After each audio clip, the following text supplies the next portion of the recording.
पहलगाम में खून बहा, सीमा पर सन्नाटा पसरा है। पाकिस्तान डरा हुआ है और अब मैदान में उतरा। अमेरिका कहा, दुनिया देख रही है, लेकिन क्या बातचीत से सुलझेगा ये मामला या फिर भारत उठाएगा कोई बड़ा कदम? पहलगाम, जहां वादियों में गूंजती थी सुकून की हवा, अब वहां मातम पसरा है। एक कायराना आतंकी हमला जिसमें आम लोगों को निशाना बनाया गया। 28 निर्दोष जानें चली गईं। कोई बच्चा था, कोई माँ, कोई बुजुर्ग, किसी का कोई कसूर नहीं था। फिर भी मौत आई और सब लील गई। पूरा देश गुस्से में है। पाकिस्तान एक बार फिर शक के घेरे में है। वो हमेशा की तरह खामोश है, लेकिन अंदर से डरा हुआ, क्योंकि इस बार भारत की चुप्पी खतरनाक है।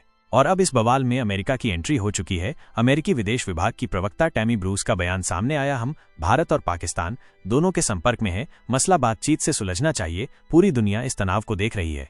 लेकिन सवाल यही है, क्या 28 मासूमों की कुर्बानी का जवाब सिर्फ बातचीत होगा, या फिर भारत देगा आतंक को ऐसा जवाब जिसे पूरी दुनिया याद रखे? लेकिन अब सवाल उठता है, इसमें अमेरिका क्यों बोल रहा है? असल में अमेरिका नहीं चाहता कि भारत और पाकिस्तान के बीच लड़ाई हो। अगर युद्ध हुआ तो दुनिया भर में असर पड़ेगा। तेल के दाम बढ़ेंगे, बाजार गड़बड़ा जाएंगे और अमेरिका को नुकसान होगा। इसलिए अमेरिका चाहता है कि भारत चुप रहे और बातों से मामला सुलझाए।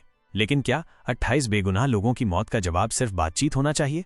भारत अब चुप नहीं बैठ सकता। ये सिर्फ हमला नहीं, हमारे सब्र की परीक्षा है।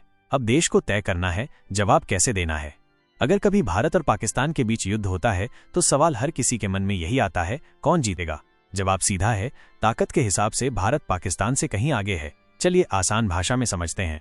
एक सैनिक ताकत, भारत के पास करीब 14 लाख एक्टिव सैनिक हैं। दुनिया की दूसरी सबसे बड़ी सेना है हमारे पास। वहीं पाकिस्तान के पास करीब 6.5 लाख सैनिक हैं, जो कि संख्या में कम है और संसाधन भी सीमित हैं।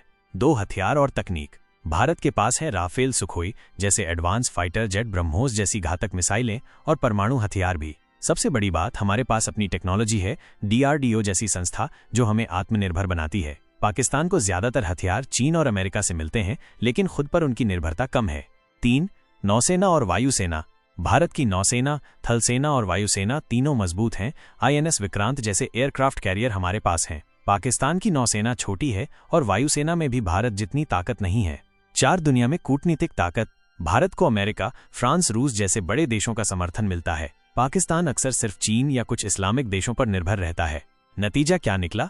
अगर युद्ध होता है तो भारत का पलड़ा भारी है, लेकिन याद रखिए, युद्ध में सिर्फ जीत नहीं होती, बहुत कुछ खोना भी पड़ता है। हजारों जानें जा सकती हैं, करोड़ों लोग बेघर हो सकते हैं और दोनों देशों की अर्थव्यवस्था तबाह हो सकती है। इसलिए असली जीत तब होगी जब आतंकवाद का सफाया हो और शांति कायम हो, बिना जंग।